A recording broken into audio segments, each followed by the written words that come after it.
Hello नमस्ते, I am Deepali Goyal और स्वागत करती हूं आप लोगों का साइंस मैजिक पर। तो स्टूडेंट्स, आज हम पढ़ने वाले हैं कि क्या होती है सेल ऑर्गेनेली, यानी कि कोशिका कोशिकांग क्या होती है। मतलब कि हमने देखा था कि एक सेल जो है वो बहुत चीजों से मिलकर बनती है, लेकिन वो क्या चीज है जो कि सबसे जरूरी है सेल के अंदर। सेल से ऊतक बनता है, टिश्यू बनता है, टिश्यू से ऑर्गन, ऑर्गन से ऑर्गन सिस्टम और ऑर्गन सिस्टम से ऑर्गेनिज्म बनता है। लेकिन सेल किससे बनती है? ठीक है, तो आज हम जानने वाले हैं एक सेल के अंदर न्यूक्लियस और सेल मेम्ब्रेन के अलावा जो साइटोप्लाज्म पड़ा है, इस साइटोप्लाज्म के अंदर पड़ी हुई ऑर्गेनेली के बारे में, इनके बारे में क्या बोलते हैं इन्हें? ऑर्गेनेली, यानी कि कोशिकांग।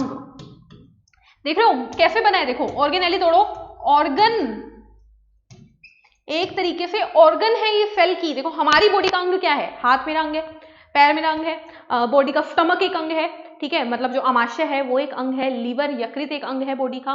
उसी तरीके से सेल के भी कई अंग होते हैं, कोशिका प्लस अंग से मिलकर बना है कोशिकांग, यानी कि कोशिका के अंदर पाए जाने वाले अंग। जैसे कि मेरी बॉडी के अंदर डाइजेशन कर रहा है मेरा अमाशय, मेरी आंत, ठीक है, मेरी बॉडी के अंदर रेस्पिरेशन कर रहे हैं मेरे लंग्स, मेरे फेफड़े। उसी तरीके से कोशिका के अंदर कौन डाइजेशन करता है, कौन रेस्पिरेशन करता है, ये हम जानेंगे आज की क्लास में। ठीक है, तो सेल ऑर्गेनेली शुरू करते हैं। और पहली ऑर्गेनेली जो कि हमारे पास आज हम देखने वाले हैं वो है, पहली ऑर्गेनेली है राइबोसोम। काफी सारी ऑर्गेनेली हम पढ़ेंगे, ठीक है, सबको आप लोगों ने याद करना है। जो 3-4 बातें मैं बताऊंगी बस वही याद करनी है, उससे ज्यादा नहीं याद करना, ठीक है, क्योंकि करने को हम बहुत डिटेल पढ़ सकते हैं। ठीक है, पहली चीज राइबोसोम कहां पर होते हैं? तो ये सेल है, ये सेल का साइटोप्लाज्म है, कोशिका द्रव, ये उसका केंद्रक है न्यूक्लियस। राइबोसोम होते हैं सेल के अंदर ऐसे खुले पड़े हुए। तो राइबोसोम कहां पे होते हैं? राइबोसोम होते हैं इन साइटोप्लाज्म, यानी कि कोशिका द्रव के अंदर। पहला क्वेश्चन, राइबोसोम कहां पे होते हैं? कोशिका द्रव के अंदर। इसके अलावा राइबोसोम एक और जगह पे होते हैं, वो जगह याद रखिए, एंडोप्लाज्मिक रेटिकुलम। क्या होती है एंडोप्लाज्मिक रेटिकुलम? इसकी बात हम बाद में करेंगे, ठीक है, इसको डिस्कस बाद में करेंगे। अभी बस इतना याद रखो, एक बार लिख के छोड़ दो, बाद में आपको समझ में आ जाएगा कि राइबोसोम एक तो हमारे साइटोप्लाज्म में है, एक एंडोप्लाज्मिक रेटिकुलम पे होते हैं। एंडोप्लाज्मिक रेटिकुलम कहां होती है वो मैं आपको बता दूंगी अगली 10 मिनट में, ठीक है, तो एंडोप्लाज्मिक रेटिकुलम पे होती है। नेक्स्ट चीज आपको याद रखनी है, देखो जितने भी सेल ऑर्गेनेली है, जितनी भी कोशिकांग है, सबके बाहर अपनी एक झिल्ली होती है। देखो कोशिका के पास अपनी झिल्ली है, ठीक है, हम लोग खुद को हमेशा कपड़ों से ढक के रखते हैं अपने आप को बचाने के लिए हर चीज से।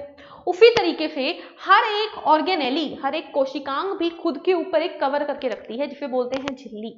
लेकिन अकेली ऐसी ऑर्गेनेली जिसमें कोई झिल्ली नहीं होती वो है राइबोसोम, नो मेम्ब्रेन।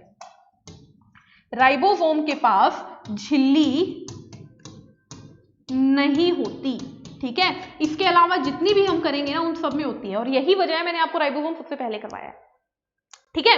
उसके बाद राइबोसोम बनता है फॉर्म्ड ऑफ, दो चीजों से मिलकर बनता है। राइबोसोम बनता है आरएनए प्लस प्रोटीन से। प्रोटीन क्या होता है आप लोग जानते हैं, आरएनए क्या होता है? आरएनए की फुल फॉर्म याद रखिए, राइबो न्यूक्लिक एसिड। तो कोई भी राइबोसोम आपको मिलकर बनेगा किससे? आरएनए और प्रोटीन से।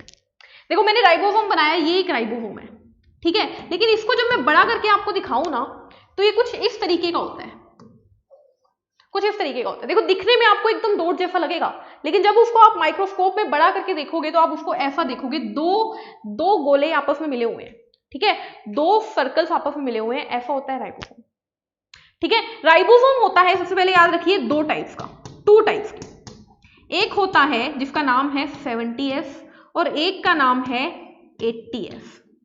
70S थोड़े पुराने जमाने का राइबोसोम है, 80S थोड़े नए जमाने का राइबोसोम है। तो सिंपल सी बात है, पुराने जमाने का राइबोसोम किसमें मिलेगा? पुराने जमाने की कोशिका में, यानी कि 70S राइबोसोम होता है प्रोकैरियोटिक सेल में, प्रोकैरियोटिक सेल में, और 80S नए जमाने का है तो ये मिलेगा यूकैरियोटिक सेल में। किसमें? यूकैरियोटिक सेल में। बस इतना ही आप लोगों को राइबोसोम के बारे में याद रखना है। एक पॉइंट रह गया है, वो मैं आपको स्पेशली बताने वाली हूं। राइबोसोम क्या है? राइबोसोम एक सेल ऑर्गेनेली है, यानी कि कोशिका में पाया जाने वाला कोशिका का एक अंग है जिसे बोलते हैं कोशिकांग। राइबोसोम जो है वो कहां पे पाया जाता है? तो कोशिका द्रव में यानी साइटोप्लाज्म में, और एक और पार्ट होता है जिसे एंडोप्लाज्मिक रेटिकुलम बोलते हैं, अंतःप्रद्रव्ययी जलिका, ठीक है, उसमें पाया जाता है। देन राइबोसोम के पास कोई झिल्ली नहीं होती, बिना मेम्ब्रेन वाला होता है। राइबोसोम आरएनए और प्रोटीन से मिलकर बनता है, ठीक है। और राइबोसोम दो प्रकार का होता है, एक 70S जो कि पुराने जमाने का होता है तो प्रोकैरियोट्स में पाया जाएगा, और एक होता है 80S जो कि नए जमाने का होता है तो यूकैरियोट में पाया जाएगा, ठीक है। राइबोसोम की खोज की थी एक साइंटिस्ट जिनका नाम था पलाडे, जॉर्ज पलाडे, ठीक है। Very important question. और अगला इंपॉर्टेंट क्वेश्चन है राइबोसोम का कार्य यानी वर्क। तो राइबोसोम का काम है बॉडी में प्रोटीन बनाना, प्रोटीन सिंथेसिस। बॉडी में प्रोटीन संश्लेषण जो करता है वो है राइबोसोम। यानी कि अगर आपकी बॉडी में प्रोटीन बन रहा है तो कौन बना रहा है? वो आपकी कोशिका बना रही है, कोशिका के अंदर राइबोसोम बना रहा है, ठीक है। और इसीलिए राइबोसोम को एक स्पेशल नाम दिया गया, प्रोटीन बनाने वाला कौन होता है? प्रोटीन की फैक्ट्री। तो प्रोटीन फैक्ट्री नाम किसको दिया गया? राइबोसोम को। तो राइबोसोम क्या है? Protein factory. राइबोसोम जिसकी खोज की जॉर्ज पलाडे ने, जो कि आरएनए और प्रोटीन से मिलकर बनता है और बॉडी में प्रोटीन को बनाता है, ठीक है, राइबोसोम होता है। राइबोसोम जो होता है उसके पास कोई झिल्ली नहीं होती है। राइबोसोम को प्रोटीन फैक्ट्री कहा जाता है। दो टाइप का होता है, 70S 80S। 70S मिलता है प्रोकैरियोट में और 80S मिलता है यूकैरियोट में। क्लियर है? पहली हमारी सेल ऑर्गेनेली खत्म हो गई है। जल्दी से नोट डाउन कर लीजिए वीडियो को पॉज करके, ठीक है, या स्क्रीनशॉट ले सकते हैं। इसके बाद हम चलते हैं हमारी अगली ऑर्गेनेली के ऊपर। दूसरी ऑर्गेनेली है हमारे पास वैक्यूल, यानी कि रिक्तिका। क्या होती है रिक्तिका? देखिए रिक्तिका क्या होती है। ये कोई सेल है, ये कोई सेल है, ये उसका न्यूक्लियस है और ये उसका साइटोप्लाज्म है। होता क्या है, इस सेल में एक नई चीज पाई जाती है जो कि कहलाती है रिक्तिका।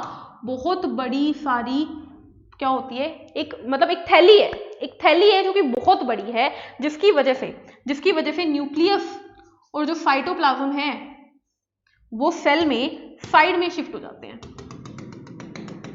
देखो न्यूक्लियस भी साइड चला गया और सेल में बाकी चीजें भी। वैक्यूल क्या है? रिक्तिका। रिक्तिका मतलब खाली, रिक्त मतलब रिक्त स्थान भरो पड़ा है ना, खाली, एक खाली थैली। क्या है ये? एक वेकेंट पैकेट, यानी कि ये एक खाली थैली है।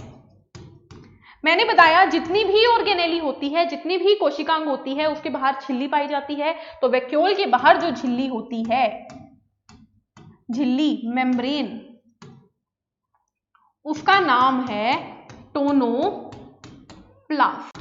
यानी कि वैक्यूल की झिल्ली को टोनोप्लास्ट बोला जाता है। यानी कि ये वैक्यूल है तो ये उसकी झिल्ली होगी ना, इसको क्या बोलते हैं? टोनोप्लास्ट। क्या बोलते हैं? टोनोप्लास्ट। अगली चीज हमने देखो प्लांट सेल के बारे में पढ़ा है, यानी कि पादप कोशिका के बारे में पढ़ा है,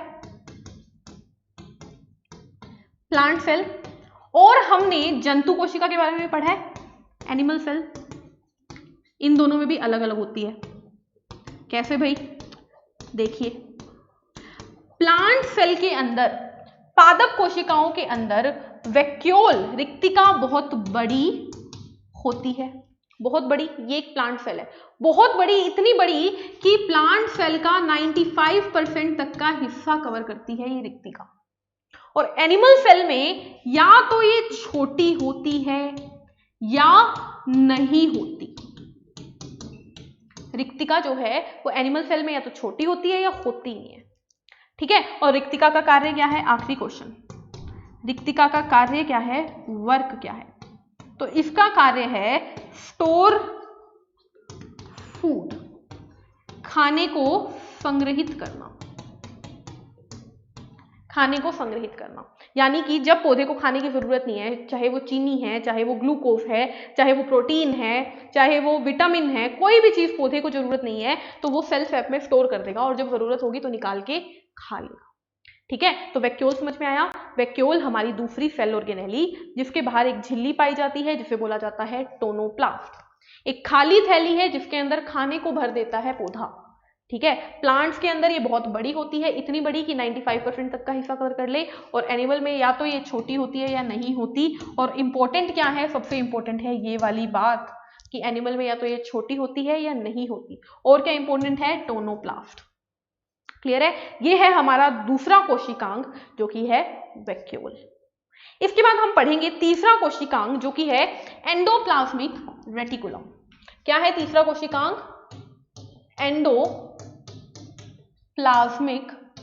रेटिकुलम। नाम सुना हुआ लग रहा है।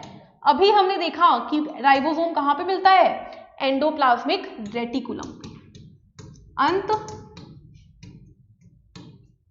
प्रद्यवेयी जलिका। ठीक है, नाम देखो, नाम देखो, एंडो मतलब अंदर, ठीक है अंदर, और रेटिकुलम मतलब जाल। मतलब ये तो कोशिका के अंदर होती है और दूसरी चीज जाल जैसी होती है। कैसे होती है, देखो ये हमारी कोशिका और ये हमारा न्यूक्लियस। ठीक है, इसमें से, इसके न्यूक्लियस में से, सेल के न्यूक्लियस में से एक जाल जैसा स्ट्रक्चर निकलता है। ठीक है, एक जाल जैसा स्ट्रक्चर निकलता है जिसे कोशिका ये बोल देते हैं, कोशिका का कोशिकांग बोल देते हैं, एंडोप्लाज्मिक रेटिकुलम। ये एक बनाया, ऐसे बहुत होते हैं, देखो। ठीक है, जाल जैसा स्ट्रक्चर, इसीलिए क्या बोलते हैं, रेटिकुलम, यानी कि जाल जैसा, जलिका, जाली। ठीक है, एंडोप्लाज्मिक, एंडो मतलब अंदर, किसके अंदर, साइटोप्लाज्म के अंदर, इसीलिए एंडोप्लाज्मिक। कोशिका द्रव के अंदर जो पाई जाती है, कोशिका द्रव के अंदर पाई जाने वाली जाली को बोलते हैं एंडोप्लाज्मिक रेटिकुलम। क्लियर है, तो एंडोप्लाज्मिक रेटिकुलम कहां पे है, देख ली, तो आपको दिख रही है, ये न्यूक्लियस से, केंद्रक से निकलती है और कहां तक जाती है, प्लाज्मा मेम्ब्रेन तक, यानी कि कोशिका झिल्ली तक जाती है, कोशिका झिल्ली तक जाती है। ठीक है, उसके बाद आपको देखना है कि जो हमारी एंडोप्लाज्मिक रेटिकुलम है उसको ER भी लिख देते हैं। ये दो प्रकार की होती है, एक होती है RER और एक होती है SER। RER का मतलब रफ एंडोप्लाज्मिक रेटिकुलम और स्मूथ एंडोप्लाज्मिक रेटिकुलम। क्या मतलब है, ये एंडोप्लाज्मिक रेटिकुलम दिख रही है, रफ का मतलब होता है उबड़ खाबड़। आपके पास एक धागा है, वो धागा मान लो एंडोप्लाज्मिक रेटिकुलम है, उस धागे में आपने मोती डाल दिए। क्या डाल दिए, मोती। अब आप धागा जो आपका बिल्कुल स्मूथ था, जब उसमें मोती डल गए तो वो रफ हो जाएगा। बस यही है एंडोप्लाज्मिक रेटिकुलम। धागा जब स्मूथ है, ये एंडोप्लाज्मिक जब स्मूथ है, इसके ऊपर कोई मोती नहीं है, तो ये होती है स्मूथ एंडोप्लाज्मिक रेटिकुलम। और अगर इसी के ऊपर मैं मोती पिरो दूं, पूरी के ऊपर मैं मोती पिरो दूं, तो ये क्या हो जाएगी, अब ये छूने पे रफ लगेगी, तो इसे बोलेंगे रफ एंडोप्लाज्मिक रेटिकुलम। मैम ये मोती क्या है, इन मोती को बोला जाता है राइबोसोम। मैंने राइबोसोम में बताया था ना कि राइबोसोम दो जगह पे मिलते हैं, एक तो कोशिका द्रव में और दूसरा एंडोप्लाज्मिक रेटिकुलम के ऊपर। तो यही तो है, एंडोप्लाज्मिक रेटिकुलम के ऊपर होते हैं राइबोसोम, जिसकी वजह से वो रफ हो जाती है, और जिस पे नहीं होते वो स्मूथ हो जाती है। तो एंडोप्लाज्मिक रेटिकुलम कितने टाइप की हुई, रफ और स्मूथ। जिस पे राइबोसोम है वो रफ, जिस पे राइबोसोम नहीं है वो स्मूथ। अब सोचो राइबोसोम का काम क्या था, अभी अभी हम करके आए, राइबोसोम का काम है प्रोटीन बनाना। अगर राइबोसोम प्रोटीन बनाएगा तो मैं बोल सकती हूं कि रफ एंडोप्लाज्मिक रेटिकुलम प्रोटीन बना रही है। तो रफ एंडोप्लाज्मिक रेटिकुलम का कार्य होता है प्रोटीन बनाना, और क्योंकि स्मूथ एंडोप्लाज्मिक पे राइबोसोम तो है नहीं, तो स्मूथ बनाता है क्या, लिपिड। स्मूथ क्या बनाता है, लिपिड। ठीक है, ये है हमारी एंडोप्लाज्मिक रेटिकुलम। क्या बताया मैंने, एंडोप्लाज्मिक रेटिकुलम होती है प्लाज्मा में यानी कि कोशिका द्रव के अंदर पाई जाने वाली जाली। ठीक है, और ये न्यूक्लियस से शुरू होती है और मेम्ब्रेन तक जाती है। एंडोप्लाज्मिक रेटिकुलम दो प्रकार की होती है, एक होती है रफ, एक होती है स्मूथ। जो उबड़ खाबड़ सी होगी क्योंकि उसमें मोती पिरोए हुए हैं, उसमें राइबोसोम है, वो होती है रफ, और जिसके अंदर राइबोसोम नहीं है वो होती है स्मूथ। क्योंकि रफ एंडोप्लाज्मिक रेटिकुलम में राइबोसोम है इसीलिए वो प्रोटीन बनाती है। ठीक है, और स्मूथ पे नहीं है इसीलिए वो प्रोटीन तो बनाएगी नहीं, तो वो क्या काम करती है, वो लिपिड बनाती है। बस ये आपको एंडोप्लाज्मिक रेटिकुलम के बारे में याद है। तो अब हमने 3 कोशिकाएं देख ली है, तो इसके बाद हमारी बहुत सी कोशिकाएं बाकी हैं जो कि हम हमारी नेक्स्ट क्लास में देखेंगे। ठीक है, 3 कोशिकाएं देख ली है, इसके बाद हम देखेंगे Golgi body, mitochondria, lysosome, plastid. तो मिलते हैं नेक्स्ट क्लास में, तब तक के लिए पढ़ते रहिए, हंसते रहिए, मुस्कुराते रहिए। Thank you, bye bye.